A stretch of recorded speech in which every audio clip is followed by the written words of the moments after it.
যে আমাদের সাথে কোনোদিন আমরা অসৎ, আমরা সব সময় আলোচনা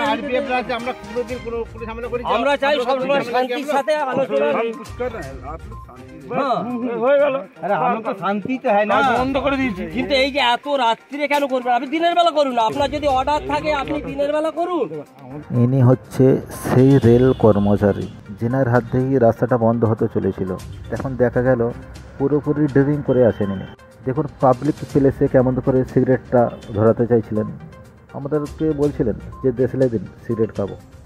মানে কতটা নিষ্ঠুর হলে এই কথাটা বলে। সেই কর্মচারীকে প্রশ্ন করা হয়, আপনি কেন এই কাজ করছেন? কর্মচারী বললেন, আমার কাছে অর্ডার আছে। কর্মচারীকে প্রশ্ন করা হলো, কে অর্ডার দিয়েছে আপনাকে? সেই অর্ডারটা আমাদের ঘরে দেখান। সে বলল, হ্যাঁ দেখাবো। পরবর্তীতে কোনো অর্ডার দেখাতে পারলেন না উনি। যখন এই কাজটা হচ্ছিল তখন গভীর রাত তখন 1টা বাজে। তখন শয়ে শয়ে গ্রামবাসী এসে যান।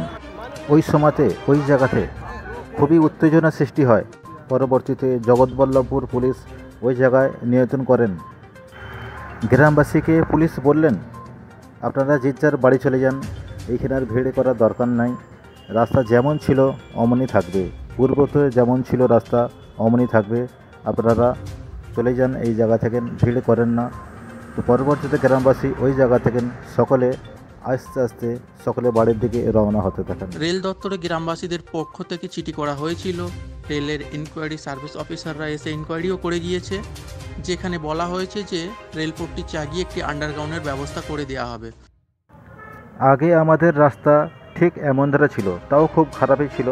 পরবর্তীতে চাই ঠিক এমন ধারা করে দেবে যাতে কোনো গাড়ি চলাচল না করতে পারে। রাত 1টার সময় এই ইঞ্জিনটাকে খাস করে আনা হয়। আমরা ওই জায়গাতে আমরা ছিলাম।